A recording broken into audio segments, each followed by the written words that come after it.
나는 예배. 우리 한 목소리로 같이 읽습니다. 시작. 내가 너희를 부끄럽게 하려고 이것을 쓰는 것이 아니라 오직 너희를 내 사랑하는 자녀같이 권하려 하는 것이라. 그리스도 안에서 1만 스승이 있으되 아버지는 많지 아니하니 그리스도 예수 안에서 내가 복음으로써 너희를 낳았음이라. 그러므로 내가 너희에게 권하노니 너희는 나를 본받는 자가 되라. 아멘. 이 시간에는 귀한 목사님 모셨는데요. 우리 영도 지역에서 우리 교육부, 우리 주일학교 사역을 아주 모범적으로 또 큰 부흥을 또 일으키고 계신 우리 강진교회 섬기시는 우리 정명식 목사님 모셨습니다. 말씀 전하실 때 큰 은혜 있을 줄로 믿습니다. 네, 나오실 때 큰 박수로 환영하겠습니다.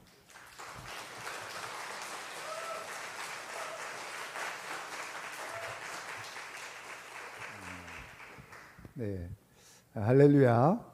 네, 이렇게 또 귀한 명신교회에 와서 이렇게 또 함께 말씀을 나누게 되는 것 정말 감사하고요. 우리 이 시간에 모두에게 큰 은혜와 또 아름다운 영적 교제가 있는 시간이 되기를 축복합니다. 당연히 목사이기 때문에 또 많은 분들을 만나고 또 많은 목사님들을 만나잖아요. 우리 이제 공 목사님은 사실은 뭐 제가 이렇게 가까이 또 이렇게 많이 뵙지는 않았고 영도의 부임에 오셔서 이렇게 또 인사를 나누고 교제를 하게 되어졌는데 보면 볼수록 탐나는 목사님이시다. 아무도 아멘을 안 하시네요. 예, 보면 볼수록 탐나는 목사님이시다. 예, 할렐루야. 우리 명신교회 복이 되는 줄 믿습니다. 저는요, 제 말투를 보시면은 부산 사람이 아닌 것처럼 들리시죠? 네, 그렇습니다. 저는 신대원을 졸업하고 전임 전도사로 부산에 내려왔어요. 부산에 이제 아무 연고가 없는데 제 아는 선배 목사님이 학교 선배 목사님이 먼저 부산에 내려와 계셨었는데 제가 이제 임지를 이렇게 구하고 기도하고 있으면서 이렇게 연락이 됐는데 부산이라도 오겠냐? 저는 아무 연고도 없고 부산은 예전에 젊은 시절에 해운대 한번 놀러 온 것밖에 없는데 부산이라도 오겠냐 그러시더라고요. 그래서 제가 아니 뭐 주님께서 어디든지 오라고 하는 곳에 가는 곳이 주의 종이죠. 뭐 부산에서 불러주시면 가겠습니다. 그랬더니 이력서를 써가지고 오라 그러더라고요. 그래가지고 이제 제가 이력서를 써서 내려와서 이제 담임 목사님을 만나 뵀는데 목사님께서 저를 보시고 이력서 보시고는 당장 내려오라 그러시는 거예요. 근데 제가 어쨌든 섬기던 교회가 있었잖아요. 그래서 조금 시간은 주셔야 됩니다. 왜냐하면 거기도 제 사역을 맡을 다른 분이 오셔야 되니까. 그래서 이제 만나 뵙고 제가 정확하게 6월 6일 날 공휴일인데 그때 와서 만나 뵙고 7월 첫 주일 날 부임을 했어요. 이제 양정 중앙교회였거든요. 그래서 양정 중앙교회 제가 95년도 7월 첫째 주에 그렇게 부임을 했습니다. 그리고 거기서 전임 사역을 하고 목사 안수 받고 그리고 3년 그래서 정확하게 이제 만 5년을 정확하게 채웠죠. 예, 그랬을 때 이제 제가 이제 그 연초가 돼서 제가 이제 여기서 5년 동안 이제 이렇게 잘 섬겼으니까 제가 이제 서울에 가서 좀 더 배우고 싶습니다. 예, 그래서 이제 그때 제 나이가 만으로 35이었거든요. 예, 그랬더니 이제 목사님께서 어느 교회를 가려고 그러느냐. 근데 이제 물론 우리가 아시는 것처럼 제가 이제 그런 마음을 먹고 기도하면서 또 누가 저를 추천을 해주셔서 서울에서 서울 강남에 청담교회라고 거기 목사님하고 제가 이제 인터뷰를 했더니 오라고 그러시더라고요. 그래서 이제 그렇게 하고 이제 담임 목사님께 말씀드렸더니 어느 교회냐 그러면서 그래서 제가 강남에 있는 청담교회입니다. 그랬더니 그래 그랬더니 저를 앉혀놓고 그 자리에서 그 교회가 어떤 교회인지를 알아보시더라고요. 막. 예. 그러더니 전화를 딱 끊으시더니 저보고 하는 말씀이 가지 마라 그러시더라고요.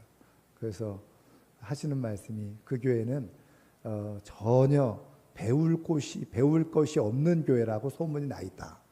예. 그러니까 그 교회 가지 말고 우리 교회에서 평생 같이 있자 나랑.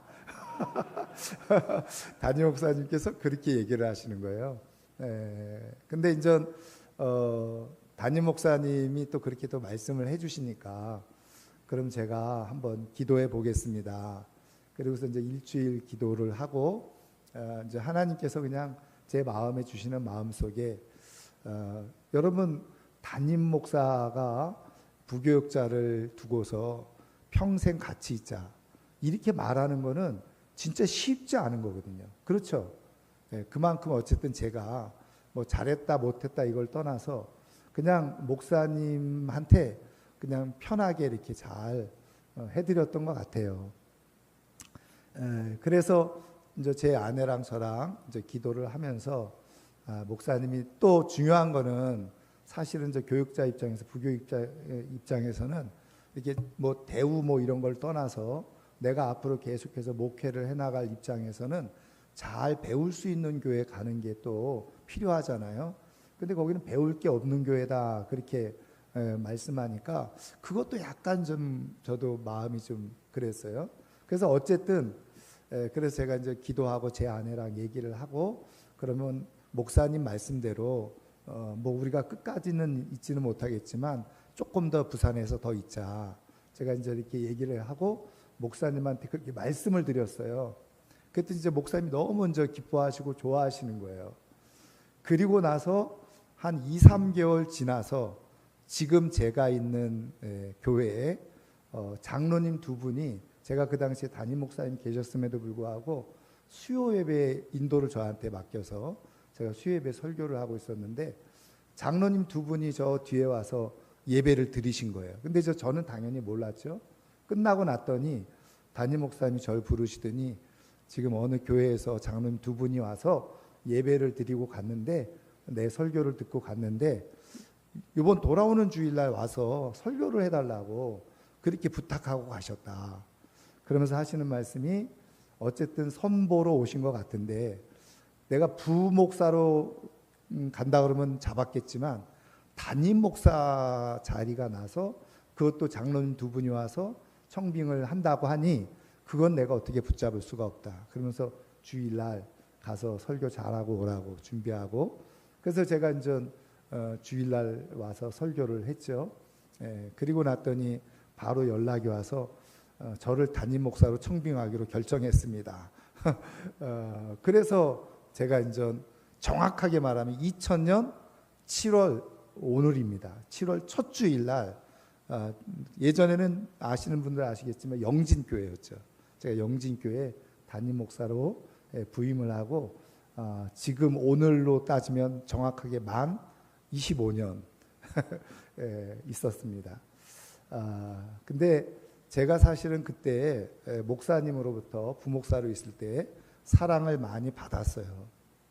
그래서 우리 목사님께서 그 당시에 글을 하나 쓰셨거든요. 근데 여러분 기독공보라고 아시죠? 우리 교단지, 우리 통합 측 교단에서 나오는 신문 기독공보가 있는데 거기에 이제 목사님들이 한 번씩 글을 쓰는 지금도 있습니다. 목양 칼럼이라고 있는데 거기에 우리 담임 목사님이 글을 쓰신 거예요. 제목이 뭐냐면 보기만 해도 좋은 사람 이렇게 쓰셨어요.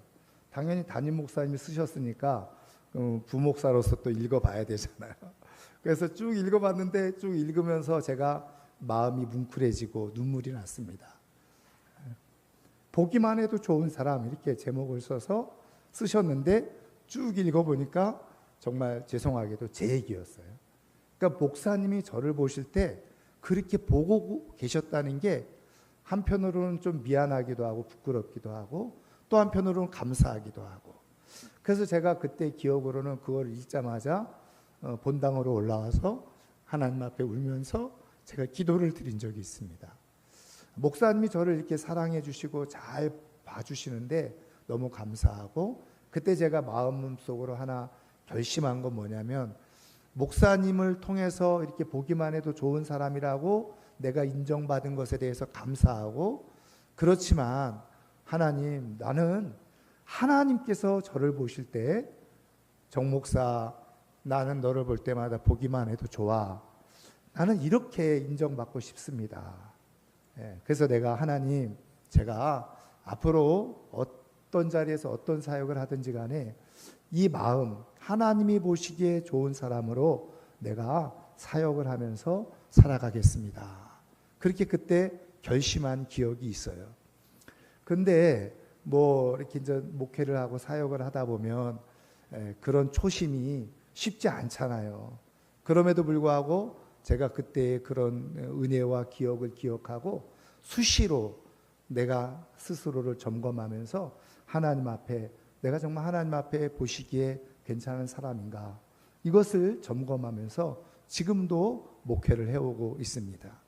제가 오늘 이 시간에 이 말씀을 드리는 것은 이제 우리 선생님들이 이렇게 이제 여름 행사를 앞두고 이렇게 이제 헌신을 결단하면서 이렇게 함께 예배를 드리고 기도를 드리는데, 저는 우리 선생님들의 마음 속에서도 뭐 내가 어떻게 학생들을 잘 가르칠까, 내가 맡은 부서를 더 부흥시킬까, 뭐 이런 것도 저는 좋은 마음이라고 생각해요.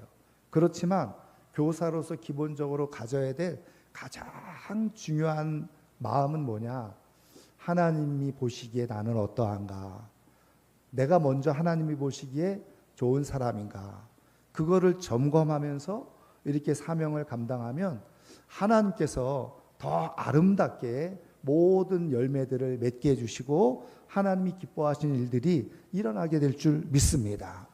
그러면 하나님이 보시기에 좋은 사람이 어떤 사람일까? 뭐 윤리적으로 도덕적으로 완벽한 사람, 아무 흠이 없는 사람, 아니면 흔히 우리가 얘기하는 대로 열심히 교회 생활하는 사람, 다 맞아요. 틀리지 않아요.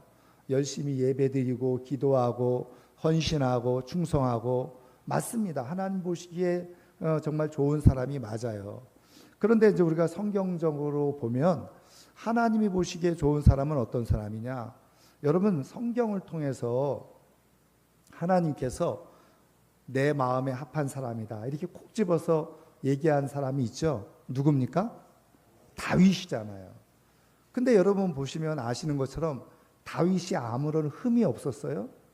다윗이 분명히 흠이 있었고 약점이 있었어요. 그런데 하나님은 왜 다윗을 향해서 내 마음에 합한 사람, 그 얘기를 제 표현대로 하면 보기만 해도 좋은 사람으로 그렇게 인정되어졌느냐. 물론 뭐 지금 이 시간에 다윗에 대해서 얘기하려고 하는 것은 아니지만, 여러분 성경을 읽어보면요, 다윗이 초점을 두었던 믿음의 그 모습은 뭐였느냐? 바로 하나님 앞에서 하나님이 보실 때 나는 어떤 사람인가, 그것을 끊임없이 생각하면서 그의 영적 삶을 살았다는 거예요. 그랬기 때문에 하나님께서 그 다윗을 향해서 내 마음에 합한 사람이다, 그렇게 인정을 해주신 거죠. 저는 오늘 이 자리에 함께 헌신에 참여하면서 선생님으로 이렇게 부름을 받고 이렇게 여름 뭐 단기적으로 사역을 하든지 장기적으로 이렇게 교회 학교를 섬기는 우리 선생님들이, 저는 하나님께서 다윗을 향해서 내 마음에 합한 자다, 이렇게 인정하셨던 것처럼 그렇게 주님으로부터 인정받기를 주님의 이름으로 축원합니다. 그러면 어떻게 이렇게 보기만 해도 좋은 사람이 되고 내 마음에 합한 사람이 될 수 있는가? 특별히 사역자로서 어떻게 그렇게 되어질 수 있는가? 오늘 우리가 읽은 말씀 속에서 어떤 모습이 이렇게 주님의 마음에 합한 모습이고 보기만 해도 좋은 모습일까? 여러분, 오늘 우리가 읽은 말씀은 사도 바울이 고린도 교회에 보낸 편지 중에 한 내용이잖아요. 그런데 오늘 이 고린도 교회 성도들을 향해서 이 바울이 아주 특별한 고백을 하고 있는 것을 우리가 볼 수 있는데, 뭐라고 고백을 하냐면 14절에 보시면 너희를 내가 사랑하는 자녀같이 권하려 하는 것이다. 다시 말하면 지금 이 고린도 교회 성도들을 향해서 편지를 쓰는데, 사실은 고린도 교회가 가지고 있는 많은 문제점이 있었잖아요. 그것에 대해서 책망하고 권면하는 그런 내용인데, 지금 바울이 쓰면서 내가 너희들을 부끄럽게 하려고 이렇게 책망하면서 쓰는 것이 아니라 오늘 말씀에 나와 있는 것처럼 사랑하는 자녀처럼 여기면서 지금 이 편지를 쓰고 있다는 거예요. 그러면서 15절에 중요한 말씀을 해주고 있는데, 자, 우리 15절 말씀을 우리 한번 다 같이 읽겠습니다. 그리스도 안에서 일만 스승이 있으되 아버지는 많지 아니하니 그리스도 예수 안에서 내가 복음으로써 너희를 낳았음이라. 아멘. 그러니까 지금 바울은 여기서 두 가지를 대비시켜주고 있죠. 하나는 뭐예요? 스승이 있고 그 다음에 누가 있다는 거예요? 아버지가 있다는 거예요. 여러분, 사실은 우리가 옛날 성경에는 아비라고 표현했어요. 아비와 같이. 근데 이제 물론 여기는 아버지 이렇게 표현해주고 있는데, 여러분, 아버지에 대해서 우리가 조금 부정적인 마음, 부정적인 감정을 가지고 있으면 사실은 이게 확 와닿지는 않아요. 근데 여러분, 성경에서 말하는 아버지는 그냥 단순히 인간적인 아버지라기보다 생명을 수여한 하나님 아버지의 이미지를 가지고 지금 이 말씀을 해주고 있다는 거예요. 그러니까 이 말은 바로 육신의 아버지이기도 하지만 실질적으로는 하나님 아버지의 마음으로 내가 너희를 권한다, 이렇게 말씀하고 있는 겁니다. 그러니까 바울은 단순히 복음을 전하고 가르쳤지만 스승처럼, 그 당시에 랍비처럼 그렇게 단순히 지식만을 전하려고 했던 사람이 아니었다는 거예요. 아버지와 같은, 다시 말하면 부모와 같은 심정으로, 하나님 아버지의 심정으로 이 성도들과 그리고 제자들을 돌보려고 하는 마음이 그 중심 가운데 있었다는 거예요. 그러면 여러분, 하나님이 보시기에 좋은 사람, 하나님 마음에 합한 사람은 어떤 사람이냐? 하나님 아버지의 마음을 갖고 일하는 사람이에요. 하나님 아버지의 마음을 가지고 제자들을 대하고 성도들을 대하는 사람이 바로 하나님 마음에 합한 사람인 거죠. 여러분, 그렇다고 한다면 우리 선생님들이 오늘 기도할 때, 또 이번에 귀한 사역, 아니면 교사로서 계속 사역을 감당하면서 기도할 첫 번째 제목은 뭐냐? 내가 스승처럼 하지 않고 내가 하나님 아버지의 마음으로 이 사역을 감당할 수 있게 해 주옵소서. 그렇게 기도하시면 하나님이 기뻐하시고 그 기도를 통해서 아름답게 정말 하나님의 아버지께서 행하시는 역사를 이루어 가실 줄 믿습니다. 여러분, 그런 의미에서요, 죄송하지만 교회 학교 교사는 지식을 전하는 것도 필요하겠지만, 영적 지식을, 그러나 그것보다 더 중요한 게 뭐냐면 하나님 아버지의 모습을 보여줄 수 있는 선생님이어야 됩니다. 여러분, 그런 얘기 많이 있잖아요. 자녀들은 부모님의 무슨 모습을 보고? 뒷모습을 보고 자라간다, 이런 말이 있잖아요. 마찬가지입니다. 교회 안에서 영적으로 성장하는 것은 좋은 말로 잘 가르쳐서, 물론 그것도 필요하겠지만 사실은 더 중요한 것은 뭐냐면 바로 하나님의 모습을 보여줄 수 있어야 되는 거예요. 여러분, 그러면 도대체 하나님의 모습이 뭐냐? 뭔가 신비롭고 거룩하고 막 그런 모습이어야 되느냐? 그렇지 않아요. 제가요, 얼마 전에 저희 교회에 새로 등록하신 분이 계세요. 안수 집사님으로 은퇴하셨고 권사님으로 은퇴하신 두 분이, 은퇴하셨으니까 70이 넘으셨죠. 근데 이 두 분이 늦게 신앙생활 하셨어요. 저희 교회에 한 15년 전에 저희 교회에 오셨어요. 근데 15년 됐음에도 불구하고 권사가 되고 안수 집사가 돼서 은퇴했다는 것 보면 15년 동안 얼마나 열심히 헌신적으로 신앙생활 하셨는지 아시겠죠. 근데 이분들이요, 완전히 불교에 심취해 있었던 분이고, 우리 남자 안수 집사님은 대학교 다닐 때 불교 학생회 회장까지 하셨대요. 근데 이제 이분이 사업을 하면서 이제 외국 바이어들을 만나잖아요. 그러면서 이제 바이어를 만나면 뭘 써야 돼요? 언어를? 영어를 해야 되잖아요. 근데 계속 자기가 영어를 공부하고 배우면서 누가 영어를 제대로 하려면 영어 성경을 봐야 된다 그랬대요. 제가 불교 신자인데 사업을 위해서 영어 성경을 보기 시작한 거예요. 그러면서 영어 성경을 쭉 보면서 하나님께서 주신 은혜죠. 근데 여러분 아시죠? 교회를 다니면서 성경을 봐도 이해 안 되는 게 많은데, 근데 읽다 보니까 궁금하기도 하고 이해 안 되는 것도 많고, 그래서 내가 교회를 나가서 한번 이걸 들어봐야 되겠다 그랬대요. 그래서 이분이 영도에 있는 교회들을 다 표현이 그래요. 순회를 다 하셨답니다. 순회를 다 하신 끝에 저 듣기 좋은 말이라고 하신 말씀인지 몰라도 목사님이 말씀해 주시는 게 귀에 쏙쏙 들어와서 제가 우리 교회를 출석하게 되셨더라고. 그렇게 이제 하셨는데 얼마나 열심히 근데 두 분 다 성품이 또 너무 좋아요. 그런데 이제 자녀가 둘이었는데 늦게 오셨잖아요. 벌써 50대 지나서 오셨으니까 딸은 이미 결혼해서 수원에서 교사로 이렇게 생활하고 있었고 아들만 데리고 있었는데, 그러니까 이제 이렇게 믿음이 들어가고 신앙이 들어가면서 이제 아들이 함께 이제 신앙생활을 하면 좋겠다. 그리고 기도를 한 거예요. 근데 이제 이 아들이 내가 보니까 착하긴 한데 어쨌든 젊은 사람이다 보니까 이게 이제 교회 잘 오기가 힘들었던 거죠. 교회에서 한 번씩 행사할 때는 한 번씩 왔는데 이제 등록은 안 하고, 그러다가 한 2달 전에 저에게 와서 등록을 한 거예요.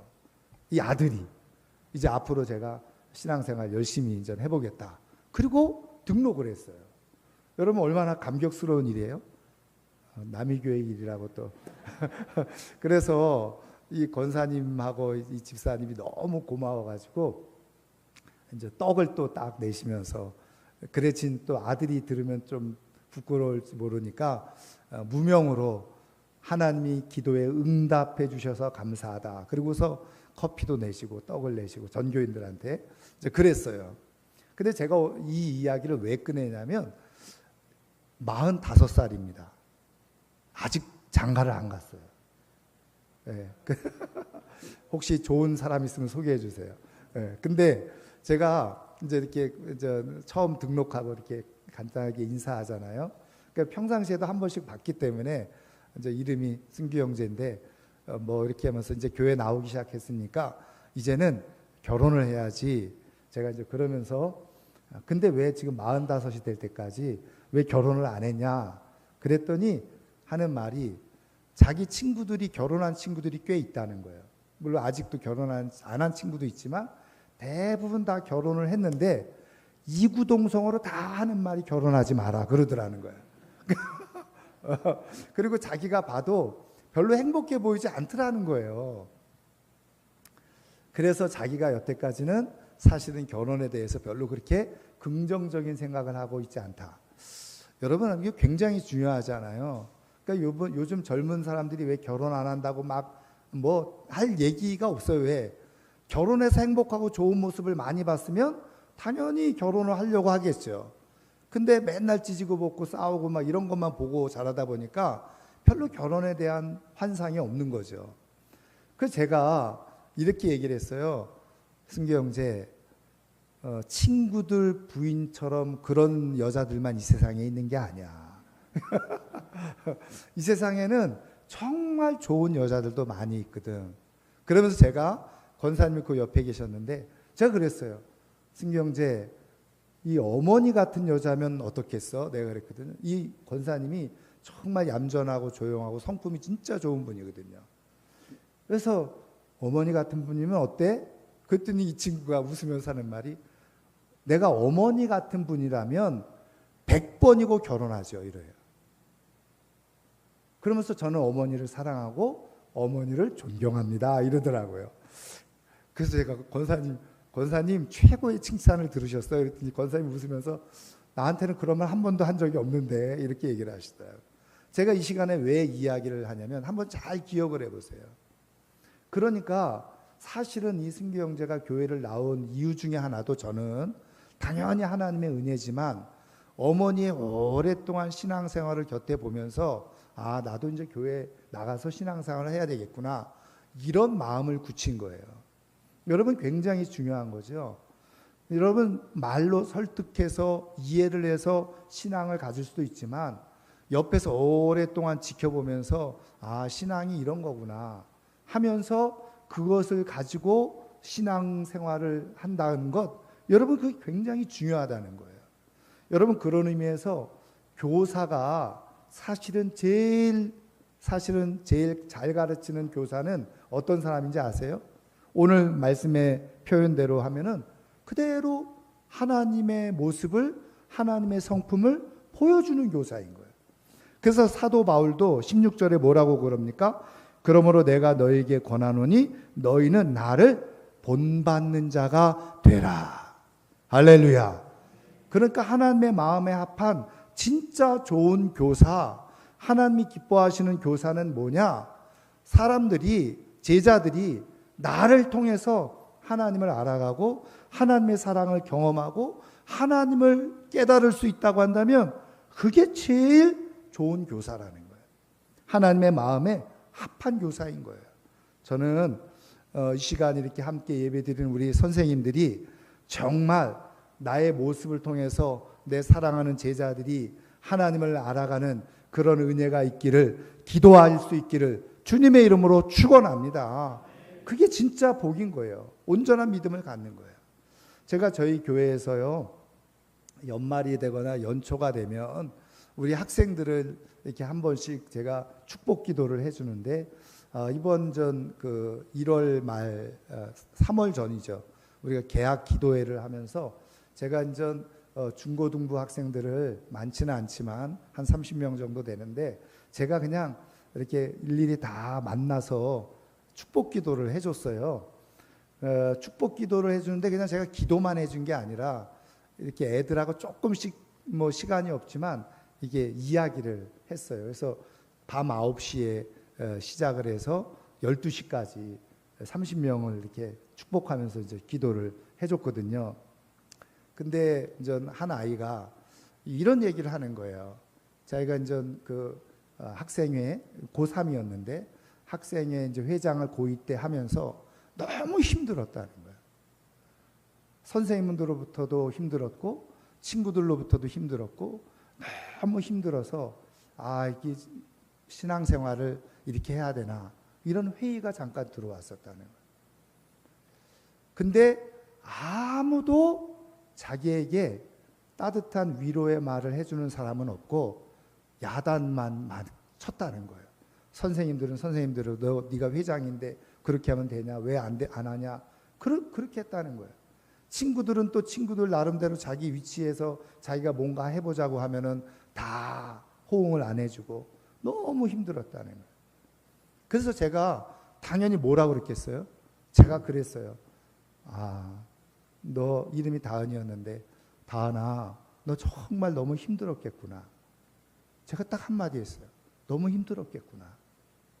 그랬더니 이 아이가 눈물을 주르르 흐리면서 아무도 나한테 목사님처럼 말해준 사람이 없다는 거예요. 야단만 칠 줄 알았고 회장인데 네가 왜 그렇게 하냐? 자꾸 이렇게만 얘기했지. 너 정말 힘들었겠구나. 너 마음이 많이 아팠겠구나. 이렇게 자기 마음을 알아주고 이해해 주는 사람이 없었다는 거예요. 그러면서 저한테 목사님 감사해요. 그러면서 나중에 밥 한번 사주세요. 이러더라고요. 그래서 내가 밥 한번 사줄게. 그리고서 제가 기도를 해줬어요. 제가 걔만 그런 게 아니에요. 이렇게 얘기를 아이들이 해보다 보니까 아이들 마음속에도 다 그런 고민과 갈등을 가지고 그렇게 신앙생활을 하더라고요. 그래서 제가 주일날 설교하면서 내가 애들하고 이렇게 만나서 잠깐 기도하기 위해서 만났지만 애들이라고 해서 함부로 대할 것도 아니고 다 나름대로 생각과 고민과 아픔 가지고 신앙생활을 하고 있더라. 내가 하나님 앞에 그런 모습을 가지고 있는 것을 내가 이해해 주지 못한 것에 대해서 내가 회개를 했다. 제가 이렇게 전 말씀을 나눈 적이 있어요. 어떤 친구는 부모님들이 이렇게 교회를 같이 섬기는데, 좀 죄송합니다. 부모님들이 같이 교회를 섬기는데 자기도 나름대로 열심히 섬기는데 자꾸 교회에 대해서 부정적인 얘기를 하는데 자기가 그게 너무 힘들더라는 거예요. 부모님이지만. 그러면서 자기 한편으로는 이러는 거예요. 아니 이렇게 자꾸 안 좋은 얘기하면서 왜 교회를 나가지? 자기가 솔직히 속으로 그런 생각을 많이 했다는 거예요. 여러분 그러니까 아이들이 그냥 다니는 것처럼 보이지만 다 생각이 있어요. 마음이 있고. 그런데 아이들도 다 어떻게 해요? 그런 마음을 다독여줄 사람을 필요로 하고 있다는 거예요. 여러분 진짜 좋은 사람은, 좋은 교사는요, 그런 사람들의 마음을 헤아려서 잘 보듬어주고 안아주고 품어주는 사람, 그 사람이 진짜 하나님의 사랑으로 섬기는 사람인 줄 믿습니다. 제가요 얼마 전에 책을 하나 읽었어요. 근데 이화정 목사님이라고 하는 분이 쓴 책입니다. 성결교 목사님인데 이분이 쓴 책이 뭐냐면 어머니의 일기가 하늘에 닿으면 라고 하는 책이에요. 제가 그 책을 읽으면서 저도 많이 울었습니다. 근데 이제 이 어머님이 교회를 다니면서 38년 동안 일기를 쓴 거예요. 초등학교밖에 졸업을 못한 분이에요. 그 전라남도 신안에서 신앙생활하면서 써놓은 일기입니다. 근데 너무 가난하고 배운 것도 없고 정말 힘든 가운데서 교회를 나가게 되어졌고, 그러면서 이제 교회 생활을 하게 되어지면서 일일이 다 써놓은 거예요. 근데 제가 사실은 그 책을 읽으면서 저도 회개 많이 했습니다. 왜냐하면 성도들이 정말 이렇게 힘들고 어려운 가운데서도 이렇게 하나님을 믿으려고 하고 있구나, 이제 그런 생각이 제가 들었어요. 여러분 진짜 좋은 교사는 어떤 교사냐? 말씀드린 것처럼 하나님의 마음을 가지고 마음을 보듬어 줄 수 있는 사람. 하나님은 지금 그런 사람들을 찾고 계시고 그런 사람들을 통해서 하나님의 사람들을 세워갈 계획을 가지고 계시다는 거예요. 여러분 우리가 뭔가 대단한 능력과 실력으로가 아니라 이렇게 하나님의 마음을 가지고 섬기다 보면 하나님께서 일하시는 역사가 일어나게 되는 줄 믿습니다. 저도 아들이 둘이 있어요. 큰 아들이 진해에 있습니다. 군목으로 있어요. 해군 군목으로 있어요. 뭐 작은 아들은 지금 대구에서 지금 좀 얼마 있으면 또 결혼을 할 거고, 큰 아들은 이제 결혼을 이미 해서 아들, 딸 쌍둥이를 이렇게 지금 키우고 있습니다. 근데 저도 목사기 때문에 자녀들을 키우면서 당연히 스트레스도 받고 고민을 하지 않았겠어요? 여러분 사실은 모든 부모들은 대부분 다 자기 자녀들에 대해서 100% 만족하는 사람은 하나도 없어요. 그렇죠? 뭔가 좀 부족하고 좀 더 했으면 좋겠고 막 이런 마음이 들잖아요. 그러니까 저도 마찬가지예요. 사실은 우리 두 애가 함께 저랑 같이 지내면서 한 번도 저를 슬프게 하거나 힘들게 하거나 어렵게 한 적이 없어요. 잘 자라줬어요. 그래도 부모는 조금 더 이게 좀 뭐 더 잘했으면 하는 마음이 있죠. 그러다 보니까 자꾸 무슨 말이 나갈까요? 잔소리 비슷하게 나가잖아요. 근데 어느 날 제가 새벽에 기도를 하다가 우리 애들을 위해서 이렇게 기도하면서, 하나님 사실 이런 것도 마음에 안 들고 저런 것도 마음에 안 들고 좀 더 잘했으면 좋겠고 뭐 이런 걸 당연히 마음속으로 기도하지 않았겠어요? 근데 하나님께서 그때 제 마음 가운데 딱 이런 말씀을 하시는 거예요. 더 이상 너의 자녀들에 대해서 내가 말하지 말아라. 제 마음속에. 그래서 제가 깜짝 놀랐어요. 그러면서 하시는 말씀이, 내가 너의 자녀들은 내가 키운다, 이러시는 거예요. 내가 농부고 내가 농부로서 너희 자녀들을 키울 거니까 너는 타치하지 마라. 한마디로 그런 이게 마음에 생각이 드는 거예요. 그래서 제가 아니 그럼 저는 뭐해요? 그랬더니 하나님께서 저 마음속에 주시는 마음이 뭐냐면, 너는 아이들을 보면 칭찬해주고 격려해주고 따뜻한 말만 해주면 돼. 네가 할 일은 그거야. 그래서 뭐 어쨌든 뭐 그냥 제 마음속에 그런 감동이 들어서 그럼 알겠습니다. 그리고서 그때부터 1절 말하지 않았어요. 잔소리하고 싶고 야단치고 싶어도 그냥 잘한다고 하고 그랬더니 사실은 알아서 잘 크더라고요. 근데 우리가 생각하는 게 부모가 뭔가 키운다고 생각했는데 아닌 거예요. 그래서 저는 제가 우리 두 아들한테 늘 얘기했던 거 다른 거 다 떠나서 무슨 일이 있고 어떤 일이 있든지 간에 교회 안에 머물러 있어야 돼요. 아무리 힘들고 어려워도 교회 안에서 예배를 무조건 빠지지 않으면, 목사 아들이라서가 아니라 예배를 가장 소중히 여기고 예배만 잘 드리면 된다.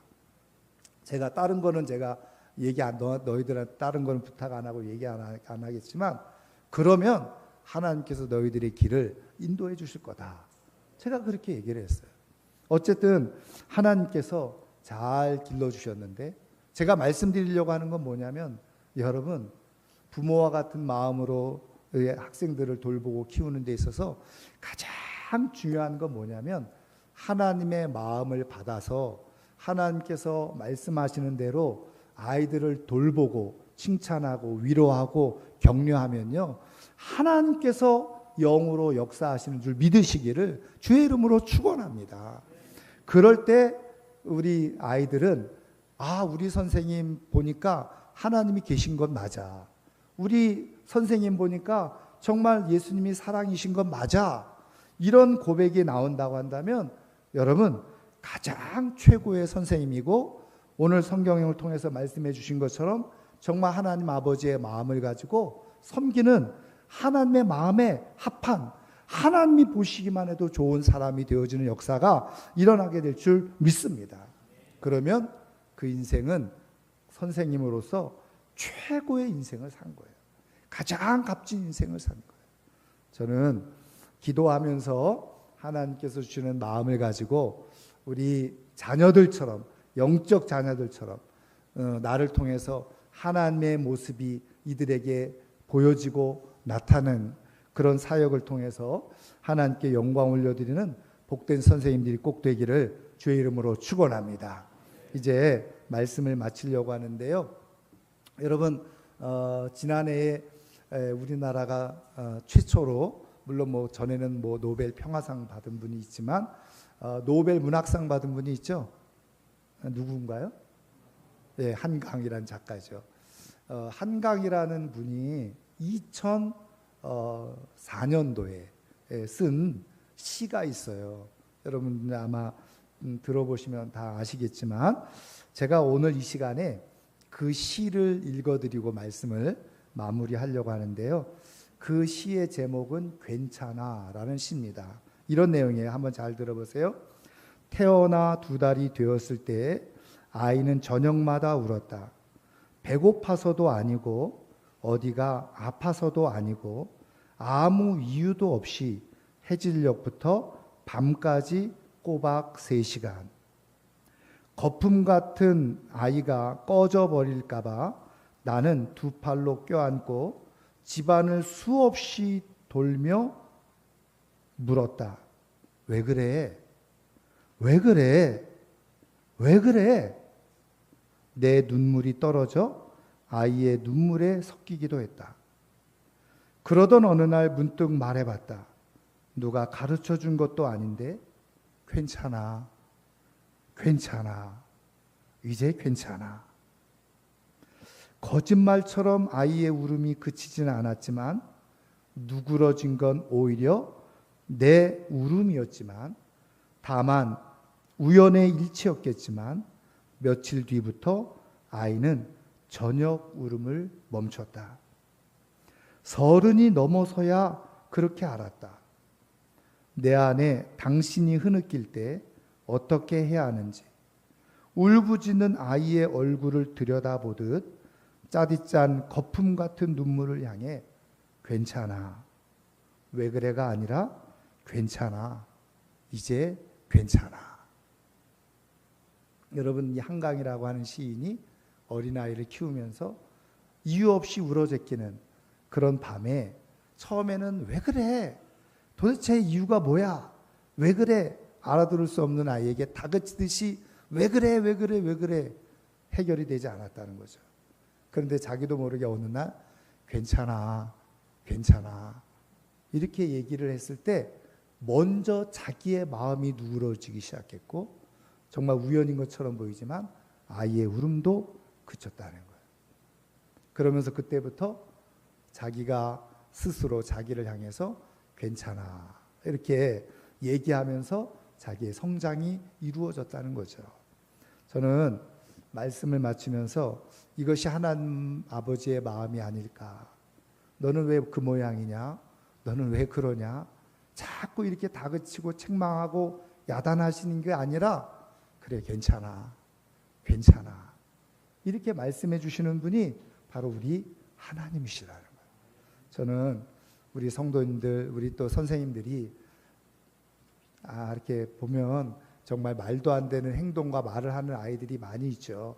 그래도 너는 왜 그런 모양이야? 왜 그 모양이냐? 이렇게 말하기보다 그냥 등을 두들기면서 괜찮아, 괜찮아 이렇게 얘기해 주면 저는 확신컨대 하나님께서 그 아이의 마음을 만지시면서 그 아이가 선생님을 통해서 하나님의 사랑을 경험하면서 하나님을 떠나지 않는 좋은 믿음의 아이들로 자라가게 될 줄 믿습니다. 여러분, 옆에 있는 분들에게 이 시간에 한번 등을 두드리면서 한번 해보시죠. 괜찮아. 한번 해보세요. 괜찮아. 잘하고 있어. 네. 우리 서로 우리 명신교회가 서로 너는 왜 그래? 장로님은 왜 그러세요? 자꾸 이러는 것보다 괜찮아, 괜찮습니다. 이렇게 하는 가운데 또 아름답고 행복한 교회가 꼭 되기를 주님의 이름으로 축원합니다. 기도하겠습니다. 하나님 아버지 감사합니다. 참 좋은 우리 명신교회 이렇게 사랑하는 선생님들이 함께 예배드리며 어떻게 선생님으로서의 사명을 감당할까 이렇게 말씀을 함께 나누었는데 우리 하나님 아버지께서 우리 모든 선생님들과 성도들의 마음속에 하나님 아버지의 마음을 부어주셔서 왜 그래가 아니라 괜찮아 서로 응원하고 격려하고 칭찬하는 가운데 하나님의 모습이 드러나게 도와주시고 그로 인해서 우리 자라나는 모든 다음 세대가 하나님을 떠나지 않고 믿음으로 아름답게 세워져가는 복된 역사가 있게 하여 주옵소서. 우리 선생님들은 모두가 다 하나님 앞에 정말 보기만 해도 좋은 선생님들로 세워지는 축복이 있게 하여 주옵소서. 예수님 이름으로 기도하옵나이다. 아멘.